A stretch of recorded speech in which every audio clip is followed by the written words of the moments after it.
Battery রিকশার কারণে দুর্ঘটনা বাড়ছে। চট্টগ্রাম মেডিকেলের অর্থোপেডিক বিভাগে গেল মাসে ভর্তি রোগীদের 20 ভাগই ব্যাটারি রিকশার দুর্ঘটনায় আহত। এসব রিকশায় বেপরোয়া চলাচলের জন্য আইনশৃঙ্খলা বাহিনীর গাফিলতিকে দুষছেন সচেতন নাগরিকরা। এগুলোর বিরুদ্ধে পুলিশের অভিযান চলছে, তবে এতে দাপট কমেনি। এ নিয়ে আরো জানাতে চট্টগ্রাম ও বরিশাল থেকে যোগ দিচ্ছেন আমাদের সহকর্মীরা। শুরুতেই যাচ্ছি চট্টগ্রামে, সেখান থেকে যোগ দিচ্ছেন সহকর্মী অনুপম শীল। অনুপম, আমরা যেমনটি প্রতিবেদনে দেখছিলাম যে চট্টগ্রামে অটোরিকশার দৌড়াতে আহত ও নিহত রোগীর সংখ্যা বাড়ছে। এই মুহূর্তে কি এই চট্টগ্রামে অটোরিকশার দৌরাত্ম্য কমাতে কোনো উদ্যোগ দেখছেন সিটি কর্পোরেশনের পক্ষ থেকে? বান্ডেল থাকলে প্রতি সেনমানিতে টাকা বাঁচবে। বিকাশ সেনমানি বান্ডেল কিনে জিতুন প্রতি লেনদেনে। না, সেরকম কোনো উদ্যোগ দেখিনি, তবে সাম্প্রতিক সময়ে আমরা চট্টগ্রাম মেট্রোপলিটন পুলিশের বেশ কিছু অভিযান দেখেছিলাম এবং তারপরে আমরা দেখছি যে চট্টগ্রামের মূল যে সড়কগুলো আছে, অর্থাৎ বড় সড়কগুলোতে অটোরিকশার চলাচল কিছুটা কমেছে, কিন্তু বিভিন্ন গলি উপগলিগুলো এবং ছোট ছোট যে সড়কগুলো আছে সেখানে কিন্তু প্রচুর অটোরিকশা চলছে এবং এইগুলোর কোনো নির্ধারিত কোনো বিধিনিষেধ নেই বা কারা এইগুলো চালাতে পারবে কারা চালাবে না এই বিষয়গুলো নিয়েও কোনো আসলে ওরকম কোনো সরকারের পক্ষ থেকে নির্দেশনা নেই, যে কারণে আসলে যে কেউ এই অটোরিকশা চালাচ্ছে এবং তাদের নির্ধারিত কোনো প্রশিক্ষণ নেই এবং তাদের লাইসেন্সিং কোনো অথরিটিও নেই। এর ফলে আমরা যেটি খবরও শুনছিলাম যে প্রচুর আমরা দেখছি যে দুর্ঘটনা বাড়ছে এবং সেই দুর্ঘটনার কারণে সাধারণ মানুষজন কিন্তু প্রচুর পরিমাণে তারা আহত হচ্ছেন। এবং চট্টগ্রাম মেডিকেল কলেজ হাসপাতালে আমরা যেটি খবরে দেখছিলাম যে অর্থাৎ যে ওয়ার্ডগুলোতে সাধারণত হাড় ভাঙার চিকিৎসা করা হয় সেখানে অন্তত প্রতিদিন যে রোগীগুলো ভর্তি হচ্ছে তার 20% রোগী হচ্ছে এই ধরনের বিভিন্ন অটোরিকশায় আহত হওয়ার ফলে তারা সেখানে ভর্তি হচ্ছেন। এক্ষেত্রে আরেকটি বিষয় লক্ষণীয়, যেহেতু এই অটোরিকশাগুলো বৈদ্যুতিক চার্জ দিয়ে চলে এবং সেক্ষেত্রে অভিযোগ রয়েছে যে বৈদ্যুতিক চার্জ এখানে বা বিদ্যুতের যে চার্জিংয়ের জন্য যে লাইন এখানে ব্যবহার করা হয় প্রায় সবগুলো লাইনই এখানে চুরি করে নেওয়ানো হয়েছে, অর্থাৎ সরকার এখানে একটি বিপুল পরিমাণ রাজস্ব থেকে বঞ্চিত হচ্ছে।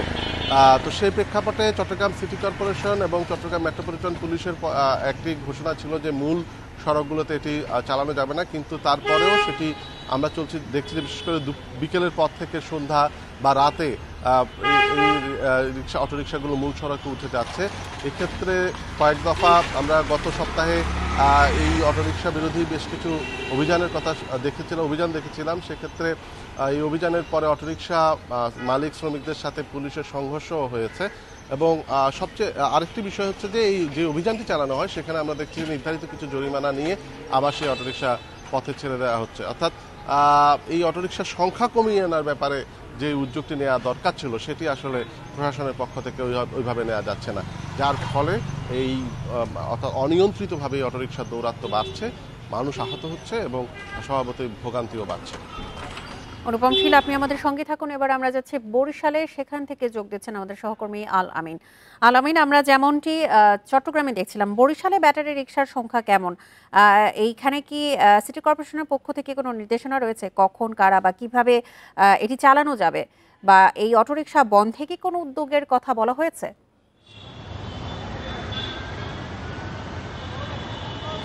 জি দেখুন, চট্টগ্রামে যেভাবে বলা হচ্ছিল যে আসলে সিটি কর্পোরেশনের পক্ষ থেকে এই ধরনের কোনো নির্দেশনা এখন পর্যন্ত নেই। আমরা যেটি দেখেছি যে আসলে বরিশালে মানে 2-1 বছরের মধ্যে যে পরিমাণ রিক্সা বেড়েছে, অর্থাৎ অটোরিকশা বেড়েছে ব্যাটারি চালিত, তা কিন্তু আগের যে অটোরিকশা ছিল তার চেয়ে কয়েক গুণ বেশি। এখন কিন্তু বরিশাল নগরীর প্রত্যেকটি সড়কই কিন্তু দাপিয়ে বেড়াচ্ছে এই অটোরিকশাগুলো। আমার সামনে কিন্তু যে বেশ কিছু রিক্সা রয়েছে, এই রিক্সাগুলোতে কিন্তু আসলে ব্যাটারিতে চলছে, অর্থাৎ এরা কিন্তু আসলে মানে যে আগের যে প্যাডেল চালিত যে রিক্সাগুলো ছিল সেই রিক্সার যে ব্রেক, সেই ব্রেকই কিন্তু তারা ইউজ করছে, অর্থাৎ এটা কিন্তু নির্দিষ্ট কোনো নেই, এরা কিন্তু ব্যাপক গতিতে চলছে। যখন এদের থামানোর চেষ্টা করা হচ্ছে তখন কিন্তু যখন হঠাৎ ব্রেক দিচ্ছে তখনই কিন্তু দুর্ঘটনার শিকার হচ্ছে। এইভাবে কিন্তু আসলে বরিশাল নগরী জুড়ে অর্থাৎ 30টি ওয়ার্ডেই কিন্তু আসলে এইভাবে চলছে। শুধুমাত্র বরিশাল নগরীর জেলখানার মোড় থেকে কাকুলির মোড় এই সড়কটিতে এই যে অটোরিকশাগুলো রয়েছে সেগুলো চলাচল বন্ধ রয়েছে। এছাড়া যে হলুদ যে অটোরিকশা ব্যাটারি চালিত অটোরিকশাগুলো রয়েছে সেগুলো কিন্তু প্রায় 20,000-এর উপরে রয়েছে এবং 7,500-এর মতো রয়েছে যেগুলো লাইসেন্স রয়েছে। এছাড়া বাকি যেগুলো রয়েছে সেগুলো কিন্তু লাইসেন্সবিহীন। এর বাইরে যে অটোরিকশাগুলো রয়েছে সেগুলো কিন্তু আমরা দেখেছি যে বরিশালের মধ্যে কিন্তু একটি মহাসড়ক রয়েছে, ঢাকা বরিশাল ঢাকা কুয়াকাটা যে মহাসড়কটি রয়েছে সেখানে কিন্তু অবাধে চলাচল করছে। এদের কিন্তু আসলে কেউ বাধা দিচ্ছে না। মাঝে মধ্যে যখন এই অটোরিকশার বিরুদ্ধে পুলিশ যখন কোনো কারণে মামলা দেয় তখন কিন্তু আমরা দেখি এরা রাস্তায় চলে আসে এবং বিভিন্ন ভাবে তারা বিক্ষোভ করে, শেষ পর্যন্ত কিন্তু ছেড়ে দিতে বাধ্য হয়।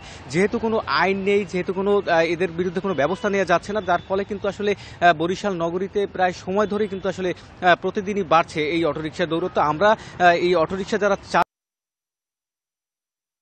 টাকা তাদের খরচ হচ্ছে, 28,000 টাকা তাদের এই ব্যাটারি পিছনে খরচ করতে হচ্ছে। সব মিলিয়ে কিন্তু আসলে তারা প্রায় 80-90,000 টাকা একটি রিক্সা পিছনে খরচ করছেন। যদি কিছুটা আধুনিক করা হয় সেক্ষেত্রে তারা সেটি নিতে চাচ্ছেন। তবে তারা যেটি বলছেন যে আসলে নিতে চাচ্ছেন, তবে তারা যেটি বলছেন যে আসলে সড়কে চলাচলের জন্য তাদের যে অনুমতি এবং তাদের যে লাইসেন্স প্রদান করা এবং প্রশিক্ষণ দেওয়া সেটিরও যদি ব্যবস্থা করা হয় সেটি নিতেও তাকে কিন্তু অনেকে ইচ্ছুক রয়েছেন। তবে এই বিষয়টি মাথায় রেখে তাদেরকে যে প্রশিক্ষণ দেওয়া বা সিটি কর্পোরেশনের পক্ষ থেকে যদি কোনো ব্যবস্থা করা হয় সেটি নিতেও তারা বাধ্য রয়েছেন। তা এই বিষয়টি কিন্তু তারা জানিয়েছেন। আর সাধারণ মানুষ জানিয়েছেন যে আসলে সিটি কর্পোরেশনের পক্ষ থেকে এবং পুলিশের পক্ষ থেকে এর বিরুদ্ধে এখনই ব্যবস্থা নেওয়া উচিত, অন্যথায় কিন্তু পরবর্তীতে এই সমস্যা আরো বাড়বে। তো আশা করি প্রশাসন এর জন্য দ্রুতই ব্যবস্থা গ্রহণ করবেন। আপনাদের দুজনকে অসংখ্য ধন্যবাদ। চট্টগ্রাম এবং বরিশাল থেকে অটোরিকশার দাপট নিয়ে বিস্তারিত জানাচ্ছিলেন আমাদের সহকর্মীরা।